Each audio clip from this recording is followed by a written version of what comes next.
This is Bucket Talk, a weekly podcast for people who work in the trades and construction that aren't just trying to survive, but have the ambition and desire to thrive. The opportunity in the trades and construction is absolutely ridiculous right now. So if you're hungry, it's time to eat.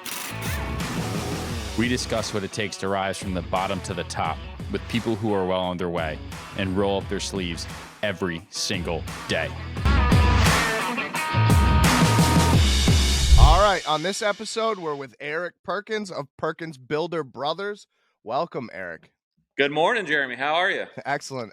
So you just got back from Bristol Dirt with the boys, and you guys had a good time over there. I did. Yeah, man. I've never been on the inside of a NASCAR track. It was awesome. So they had such a good time with you. They're like, you need to get them on the podcast, and I was like, all right, absolutely. So Andrew facilitated this, and thank you, Andrew. Here we are. So before we get into some of the funny stories and some of the cool stuff you've done, I'd like to get your background, where you come from, how you got your start, and just really lay it out there for the audience, and then I hear there's some more to come. Okay. All right. So let's do it. So if you didn't know, my brother and I are builders, contractors. We work together. We build custom homes, and we're also creators, YouTubers, is maybe how most people know us, because we make videos about what we're doing at work. We put them on the internet, and people watch them. So that's kind of how we're known. Our real business is not a huge business. There's like us and 4 guys that work for us. We build vacation homes, custom homes, a few like full-time residences. But like I said, most people know us because we're the Perkins Builder Brothers on YouTube. Been building about 20 years. Oh, it's kind of funny to say that now because so basically we're young I'm old. Heart, but we're like, damn, I've done enough work to retire. Yeah, you would think. Not the case. But that's awesome. Unfortunately. So, what do you mainly focus on? Whether it's large complexes, whether it's just remodels or guts, teardowns. I mean, ground up. Like, what are you into? So we've done some of everything. We mostly do new custom homes, but during like the downturn of the economy, man, we did anything. We like built chicken houses or like demolished houses that had burned, or like just did anything to stay afloat. And most of the contractors in our area actually went out of business during one period. We had the only building permit in the entire county pulled. It was to build a garage. Really? So we've done a little bit of everything, but basically we do start to finish.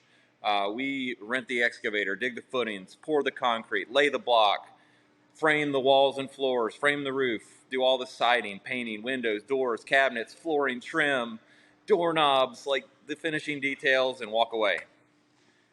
That's cool. So what's one of your most challenging things, like customer wise, building wise? Yeah. So some of the houses we build, it's for that client where they've been thinking about this house their whole life. It's their end game. It's their retirement home. And so like every detail they've been dreaming of exactly what they want for who knows how long, you know what I'm saying? Yeah. And here we are, just 2 dudes, and all of a sudden we're tangled up in this like dream home kind of fiasco, we'll call it, making their dream come to reality. Even if they don't know exactly what it is, we have to help them figure it out. Then on top of that, really the other challenge is all these houses are on the side of some mountain, that's like treacherous road. You can't get there if it snows.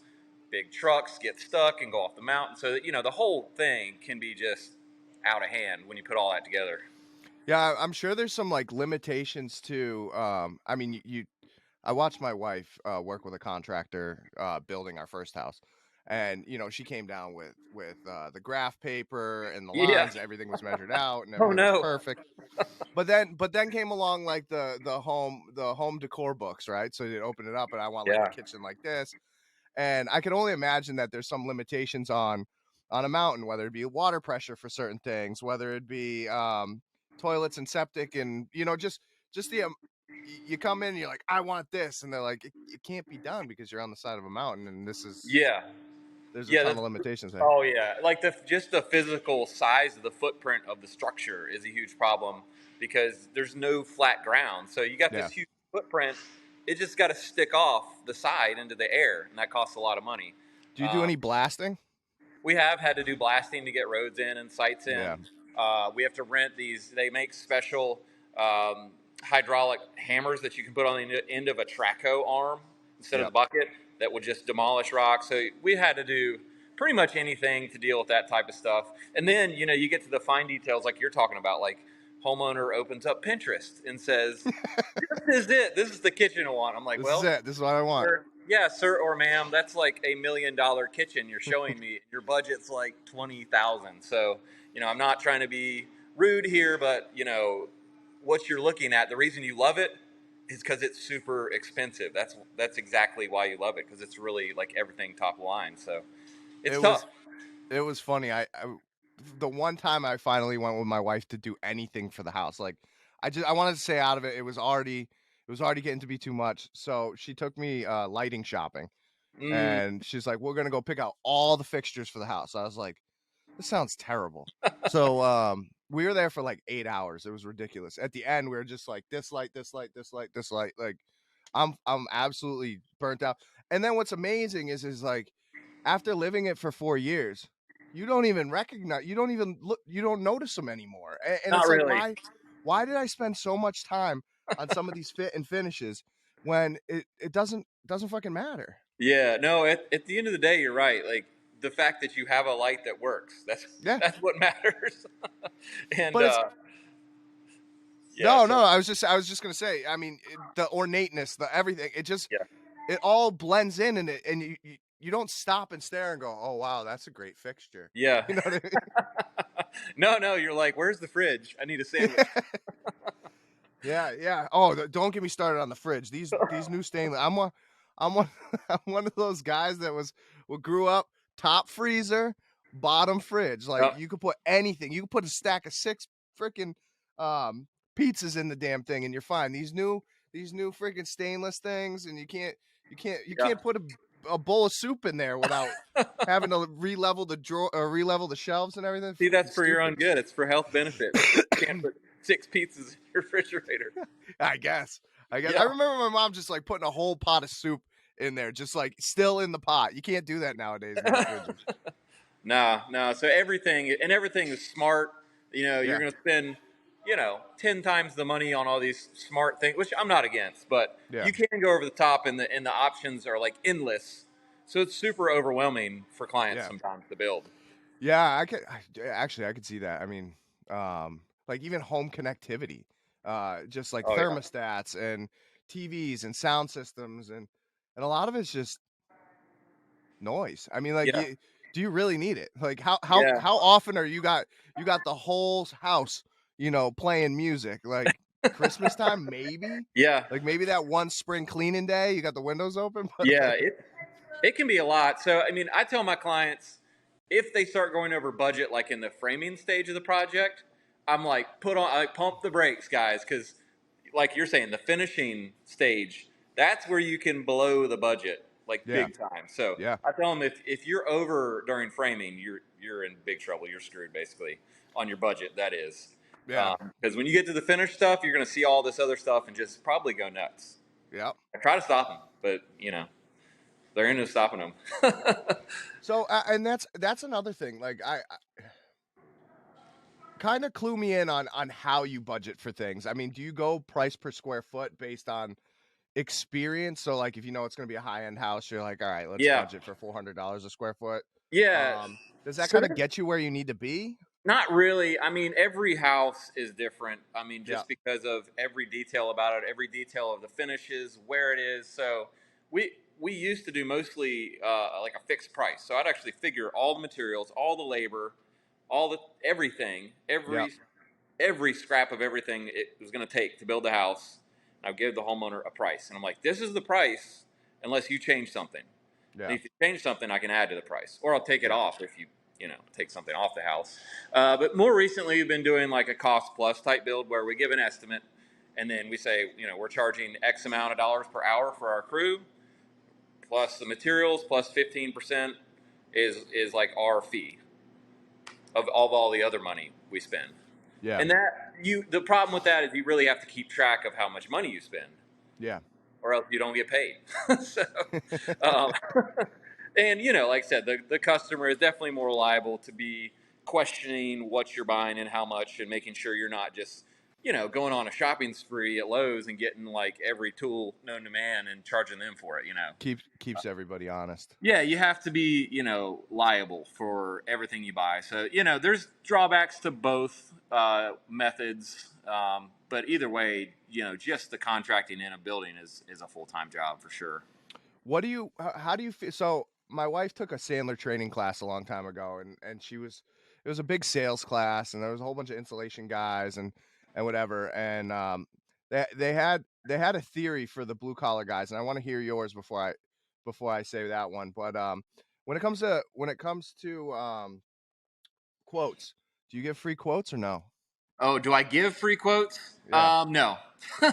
Why? Well, here's what I do. I'll talk to the person for a minute.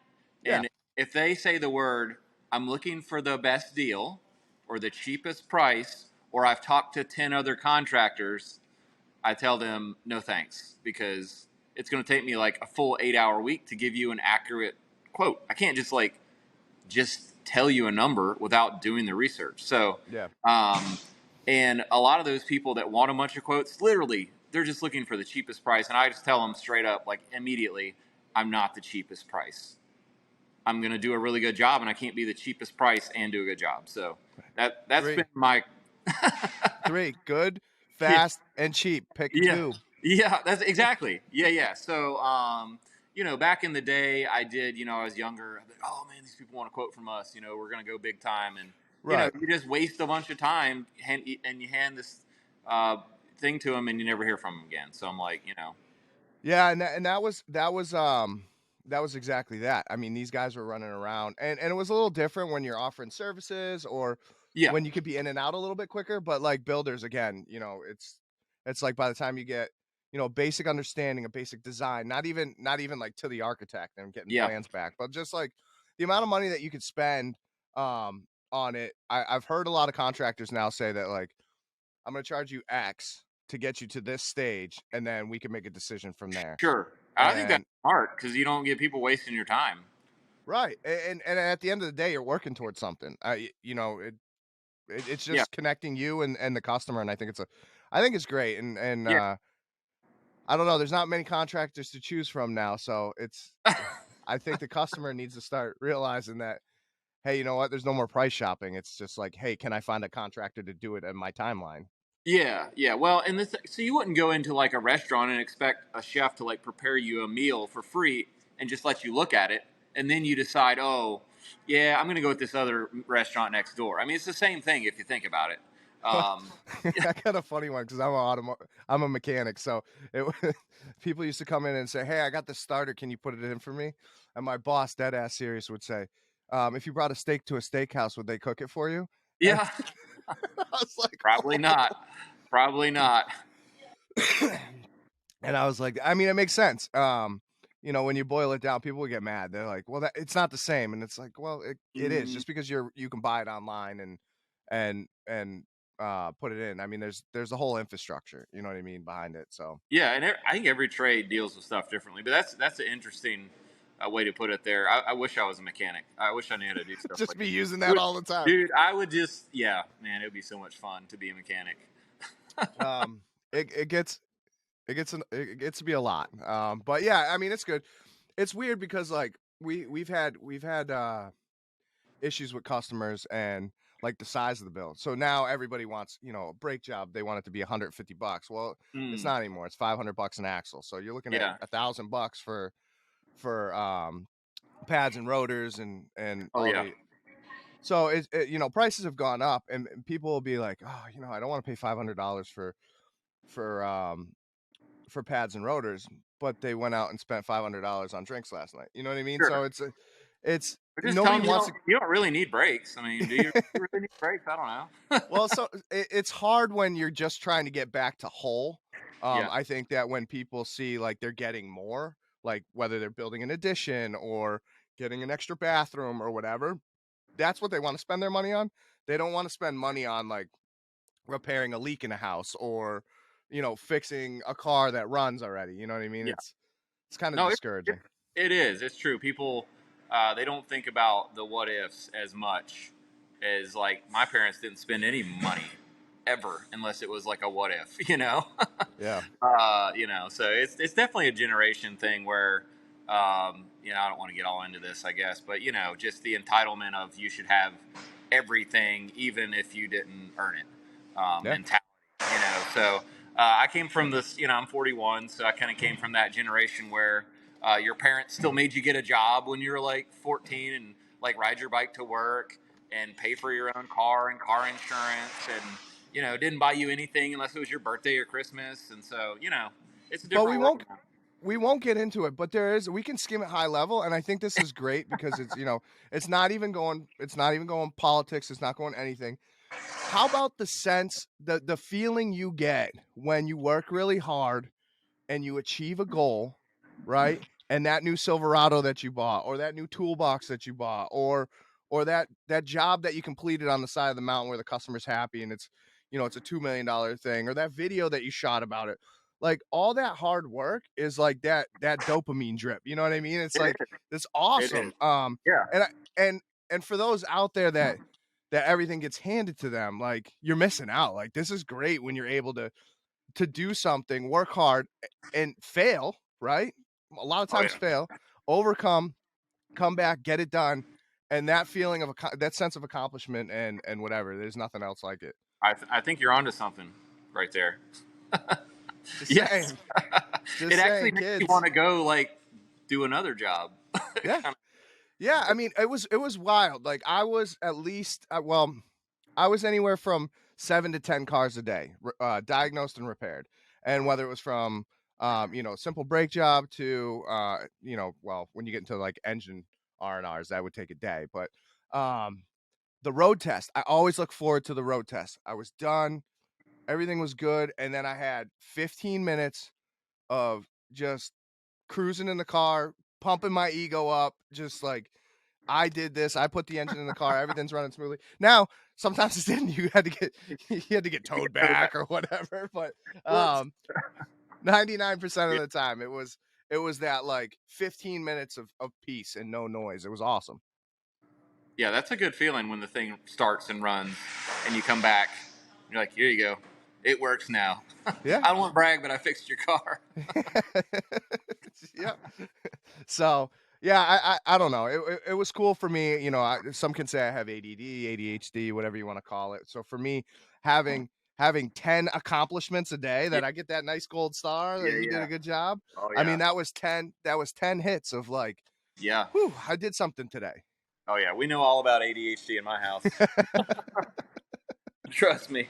But yeah, and like I said, being a builder, I tell you what, being a YouTuber, I think, you know, or a creator or whatever you call it, I think has even more of that dopamine kind of feel when you make a video that people really love and Yep. watch. Yep. Um, and then again, you turn around and you make this video that you think is awesome, and you've spent days or weeks on it, And and then nobody like likes it. nobody watches it, and you're like, oh my gosh, like I suck.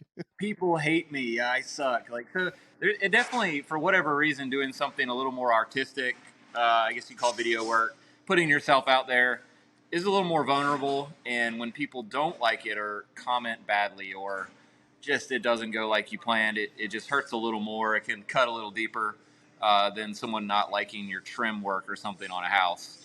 Well, Um, that's another thing. I was watching, and I couldn't even remember his name to call him out. But there's a guy that I probably 2 months ago, 3 months ago, on Instagram that popped up. He's like a reaction video guy, and he okay. knows enough to get like the language down for like some bad, like there was one where guy used a miter saw, uh, cut some trim, and then use a coping saw Yeah. to like scribe it all out. So Oh, he coaching knew all scribe. Yeah. so he knew all about that, right? And he was like, you know, this is the way to do it, and blah blah blah. And the comments were like, you know, why are you bringing individuals down? Why are we doing it? And it goes back to it. There's some things that I've done in the automotive industry that weren't by the book, but they were necessary that time, right? They were necessary that day. The customer didn't have enough money, just like hey, we need to weld these ears back onto the subframe. I just need to get it home, or I need a week out of it, or whatever. Yeah. Obviously keeping safety in mind. Sure. But my favorite one is like standing on the top rung of a ladder. I don't know how many people get caught. That's OSHA. That's not OSHA safe. Tell Oh, me yeah. you've never Yeah. stood on the top rung of a ladder. Yeah. Yeah, you're like, all right, I can either do this in 5 seconds because I got a ladder here, or it's going to take me an hour to like scaffold this thing up and like set up protection on the floor. And yeah, so I mean, And it's just amazing, the keyboard warriors like in your comment section that are just killing yeah. you, and we're all on Oh, the yeah. same team. It's like, bro, Yeah. why are you trying to bring somebody down? Yeah, and they're out there. I mean, I don't know if you call them trolls or whatever, but when we first started, definitely we started getting comments and views. Like, I didn't anticipate the negative side of things. Yeah. How could someone say something terrible about me reviewing my hammer? Like, I didn't even see that one coming. Like, and meanwhile, someone's like, "I want to freaking kill you." Like, Yeah. what did I do to you? And so like, I think of myself as a pretty understanding individual. So from my standpoint, I'm like, oh my God, what did I do to this person? And it kind of put me in a bad place mentally for like a Yeah. long time uh, as we're growing as a YouTube channel, getting all these, and it's only like 1% of the comments, but still, when you're getting thousands of comments a day, that's like however many really bad comments per day, and if you read them, those are the ones that stick with you for whatever reason. So Yeah, and it's for better or for worse, it kind of thickens you up. I mean, I've gotten plenty of those myself, and oh yeah. you go from being almost scared, like you're going through your profile, making sure that like your address isn't there, and Yeah. and like you're like, should I post this picture of me and Yeah. my kids? And you're like, this is Yeah. crazy. Well, And then you what Go it ahead. did to me that I hated was I could tell in some of these videos that if I watched back from a while back, I was scared in my videos to be myself, and I was scared of what we were doing because I thought somebody else might not like how we're doing it. And Yeah. I was like, I could tell I was explaining things from like a defensive standpoint, like the reason we're doing this, you could do this or this. And at a certain point, the videos got way better because I just stopped caring. I'm like, all Yeah. right, I know people are going to hate on part of this, or that I'm joking around on a job site or whatever, but I was like, I don't care anymore because I've already been through this. And Confidence. yeah, it freed us up to like do some really fun stuff. That's what happened. I gotta give Roy Scott from Vintage Axewares. I shout him out every, I don't know, 6 months or so, because he really changed my view on podcasting. Because again, I'm a middle career mechanic, middle career blue collar guy, and when we were doing the podcast, I'm like, am I good enough of a voice to talk on a podcast, right? Do I know enough? Am I savvy enough? Anyway, so I was talking with Roy, I had him on the podcast, and he's like, we just fucking loosen up. He goes, you're so stiff right now. And like that was the first podcast that we swore, like I swore all the way through it, and he's like, it was good. It Yeah. feels good. And that was like the changing point for my podcast, because I was trying to keep everything PC, but like really try to keep it PC. Sure. And all this stuff. And again, it's not caring. It's just like, I don't give a fuck what you think anymore. This you go. is You what gotta I'm be going to do. yourself. This is who I am. I'm going to be respectful, but at the same time, I no longer care about what you think and what you say. You do have a beautiful radio voice too. Oh, That thank you. doesn't hurt anything. Thank you. Thank you. I think this is that Shure mic that is really amping it up. But so not to call you out, because the boys didn't tell me what, but they said that you had some pretty funny stories from your experiences. So one or two, or the most memorable one, you gotta share with the audience. Oh, from the race. Oh yeah. Okay, well, so I've never been on a NASCAR, pit area. So we're in there. We see all the qualifying, and then race time. We meet the driver, and then unfortunately, in the race we went to, the BRUNT car gets crashed out. Like, I'm gonna say 90 seconds into the race. Yeah, Did we they don't tell you talk about about that at the office. We weren't talking about that at the office. No. So, but everybody's super bummed out. But Yeah. like, I'm an online person. I'm like, dude, that was the best thing he could have done for advertising for you guys, unless he was to have won the whole race. Okay, he's the first crash in the race. His car is blocking the racetrack for like a solid minute. Yeah. All the radio chatters like the Brunt Workwear truck, Brunt. This So big orange yeah, Brunt truck on yeah. TV for Yeah, so anyway, I was listening to all the chatter, and everybody's like yeah. super bummed. We're like, dude, this is like, it sucks. Racing, you got to go for it. Like, you can't not Yeah. go for it. So you're gonna crash sometimes. So I told the driver, I was like, man, of course he knows he's a race car driver, but it's like, man, it happens. So they kind of packed up, and all your boys down there were like, hey, let's make a night out of this and go get some drinks. So we're like, all right. So we all jumped in like a minivan Uber, all There of you them, go. and Ubered I up. heard there was only like 2 down there. There's only 2 Ubers, yeah. So luckily we got the cell phone number of one of the guys' Ubers, and then later we found out there was only 2 Uber drivers, and we're like, oh my god, this is like gold to have this guy's phone number. But when we were driving down there, it turns out that another guy was with us, Johnny Brook. He's a YouTuber, Crafted Workshop. He was with us. And the Yep. guy's actually subscriber to his channel, the Uber driver. So it's kind of a small world when you're on YouTube. You know, you meet people and they're like, "Oh my God, I know you." And I'm like, "Oh, cool." Yeah. But anyway, so we went to Cheddar's. We got some painkillers, which if you don't know is, it's like a limit 2 because it's like, the I don't even strongest know they can- what's in it, but I've definitely had them. Yeah, and yeah. So we got they're colorful. we got a couple of those. There was a guy that was determined to get some Brunt. He saw all your guys like Brunt Workwear shirts, Yep. and he was down there having some drinks. And this dude was like, "Oh, you got to give me some boots. I'll test them out for free for you." And your guys were like trying to play it so cool, like, oh, okay, you can get online and like try them for 30 days, which everybody can, right? Yeah.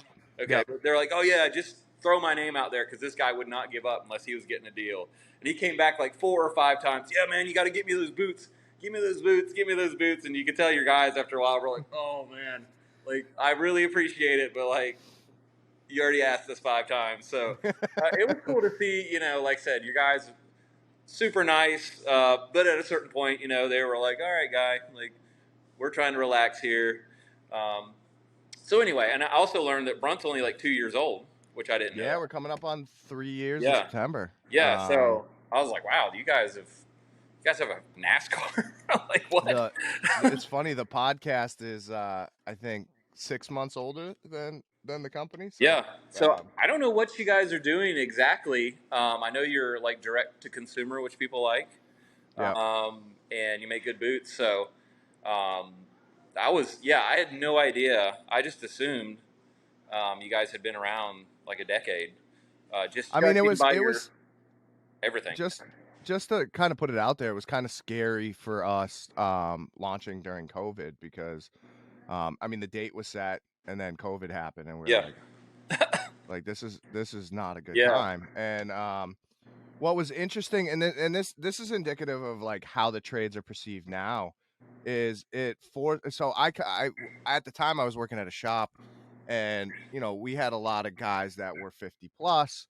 They go down to the hardware store and they buy jeans, they buy boots. They go to the boot store, they buy boots. Yep. They don't shop online. I mean, these guys still read the paper. You know what I mean? They don't like going online. And I said, this is going to be a real hurdle. And what COVID actually did, which was interesting it changed business models throughout, right? So now we had people that stores are closed.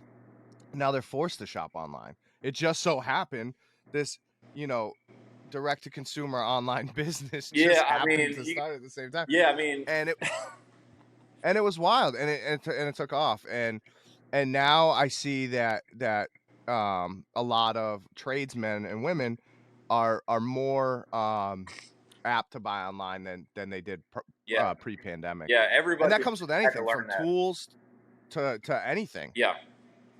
I am too. I'm totally in agreement that during COVID, like I wasn't really an online shopper, and now I'm like, oh, I can get this or that. I'll just order it right now, and then it'll just come in the mail. and it's so and this isn't even speaking to Brunt. This is speaking to anything else. I mean, it opened up the world to me because like I was waiting for that Snap-on tool truck to come every Thursday so that I could figure out what the hell I was going to buy for tools.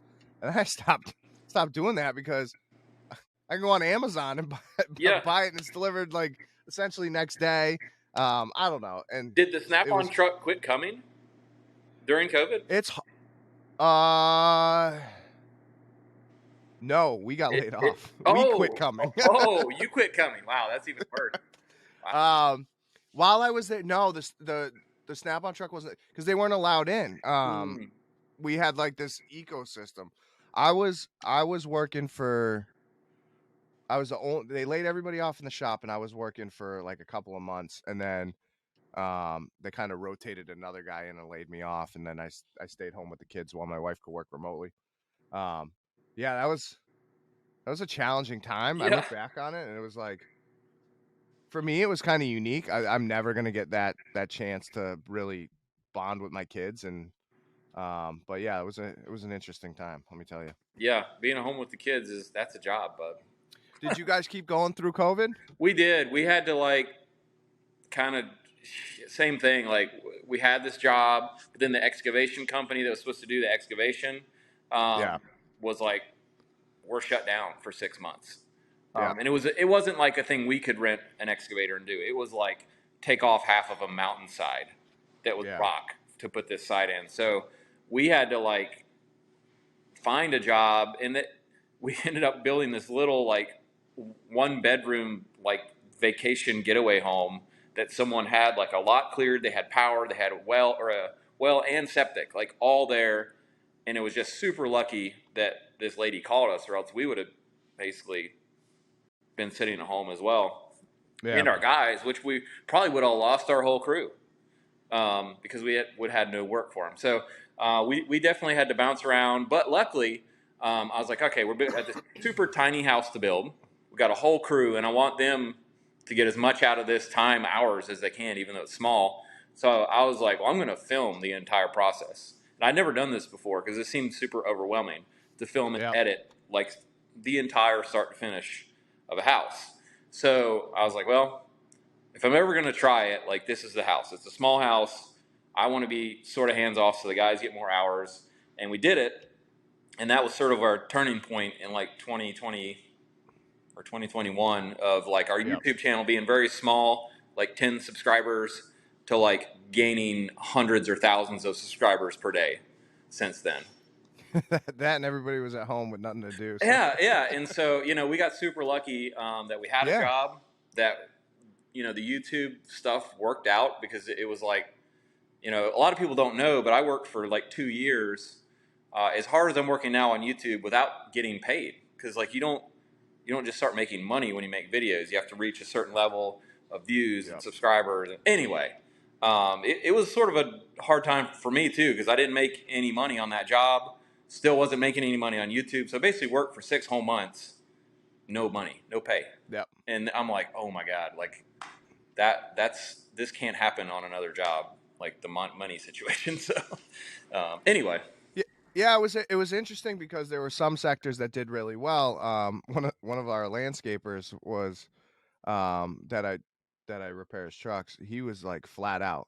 He's like Huh. everybody wants to. He's like, I'm delivering mulch. I'm delivering play sand. I'm doing all this stuff because everybody wants to do that like that outdoor DIY space because they're at home. Yeah. They have 6 months of not. And they want to build this like utopia for their children Yep. or whatever. And he goes, I was driving like 2-3 hours just to get like rock for a certain outdoor space and whatever. And he goes, the hardest part about that was I had the work, I had the demand. I just needed to figure out where I could get the materials from because, one day, this place would be shut down. And so that was the hard thing it was definitely supply chain and logistics. Oh yeah. And all that. And, yeah, man. Hopefully we don't go through one of those again. No, I'm all for not doing that again. All in favor? Yeah. So that's awesome. And then I mean, to be honest with you, we're pretty much hitting the end of the show. You got some stuff to do, and boy, it is a nice Saturday. Oh, that's right. It's What are you going to do today? My daughter got she plays flag football. It's crazy. So Nice. she's in second grade, right? Uh-huh. And there's an all women's league in Portland, Maine. And so we signed her up for it. And they are giants. So like Lucy's the youngest. She's in second grade and Right. she's 8 years old. And I think like the next couple of people up are like, you know, they're 10, 11, 12, and Mhm. then there's some like high school level girls and they all play together. So it's super cool. Lucy's gonna be playing tackle football in the spring, Wow. or sorry, in the fall, if she Good for wants to. her. I'm not gonna tell her no. Good for her. So, but yeah, football today. You? Oh, I'm actually I'm in Durham, North Carolina. My oldest son, who's 14, is the North Carolina middle school state champion jazz drummer. So he plays a drum kit, like, like you'd play in any band Yeah. for jazz music in middle school. And I didn't even know he was that good. Like, he came home from school and I know he's in the band. I Can know you he plays sign this drums. permission Yeah, slip? he's like, I won state. I'm like, what do you mean? He's like, state, like, I'm the best middle school drummer in the whole state, all classes of schools, everything. I'm like, no way. What? So now we're at this state concert where all the different instruments that won state, like whatever, the trombone, the piano, the guitar, all the best Yeah, players in the state formed this one band to do a concert. dude, that's Yeah. crazy. So, That's yeah. awesome. And you have no idea where he got his musical abilities from. Well, I did play drums in bands like growing up and guitar and stuff. So, Nice. but I just put them in front of the thing. I mean, it's not like I taught them how to play jazz music. So, yeah, it's That's pretty awesome. amazing. We see what they can do. So that's cool. That's cool. So pretty much at the end of the show, I do want to take the time for you to talk about any avenues or any channels that you could expose people who are interested in life of building, where they could find you, get more Yeah. resources, information. So I'll leave the Okay, floor to yeah. you. So if you're interested in building, definitely look into community colleges. First off, a lot of them have like building or contracting or construction management type programs. You don't have to get a 4-year degree. Work for someone that's a good builder, and that's the problem, is knowing who's good if you're not. But working for a good builder is invaluable. Like, you can learn so Yeah. much. And then, of course, there's all the online resources and magazines. But, I mean, YouTube is a big one now. You can watch us build houses start to finish at Perkins Builder Brothers on YouTube. It's going to be fun and informational. If you want just the information, there's some other builders I'd recommend. Kyle from RR Buildings is great. He show you how to use all the tools, build like he does bigger structures. And then Matt Reisinger from the Build Show Network has all of like the newest tech and construction stuff going on in the world, like high performance and how all that stuff works. So if you check us and those other two out, you'll probably learn a lot and have a good time. There you go. There you go. Well, thank you, and get back to the family, and it's been a pleasure. And as a special thanks to our loyal listeners, we're giving $10 off your next purchase of $60 or more at BRUNTWorkwear.com. Use discount code BucketTalk10. That's BucketTalk10.